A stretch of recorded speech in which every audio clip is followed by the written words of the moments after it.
Angles in the fourth quadrant lie between 270 and 360 degrees. As before, we know that the coordinates of any point on the unit circle are given by cos theta sin theta. Let's take an example. If theta is 300 degrees, then the cos of theta, or the cos of 300 is 0.5. The sine of 300 is minus 0.866. So we can see that the x value of a point in this quadrant is positive. So we have the positive x-axis here. The y value is negative. The negative y-axis here, of course. So the cos function is positive and the sine function is negative for angles in this quadrant. Now, the tan function is got by dividing sine by cos. So we're dividing a negative value by a positive value. So the tan function will be negative. So we see that for this quadrant, only the cos function is positive. So we refer to this quadrant as the C quadrant.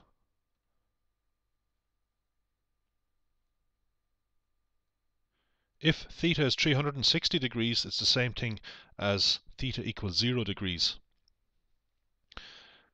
So this point has coordinates 1, 0. So the cos of 360 degrees, or the cos of 0 degrees, is 1, as we've seen before. The sine of 360 is the same as the sine of 0, which is 0. The tan of 360 is the same as the tan of 0, which is 0. Now, let's see how to relate the sine, cos and tan of an angle in this quadrant to the sine, cos and tan of an angle in the first quadrant. Let's take this example. Theta equals 300 degrees. We reflect this point through the x-axis to get a point on the circle up here. So we see that the coordinates of this point are very similar to the coordinates of this point here. The y value, however, is positive, but the x value is the same.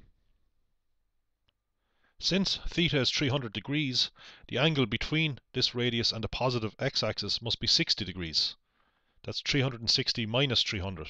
So when we reflect this point through the x-axis, we get the image of this point under axial symmetry in the x-axis. This angle formed here is 60 degrees, same as the angle in here, of course.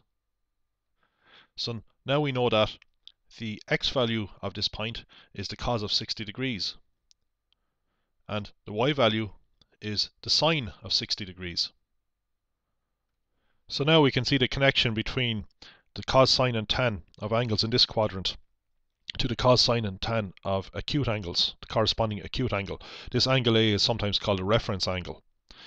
To calculate angle A in this case, we take the angle from 360 degrees. So 360 minus 300 gives us 60 degrees. So the angle that appears here, this acute angle, is got by calculating 360 minus this angle. Here are the general relations for angles theta in the fourth quadrant. One way to remember which of the three functions sine, cos or tan are positive in which quadrant is the cast rule. So C, A, S, T are the letters of the word cast. But remember, C starts here in the fourth quadrant.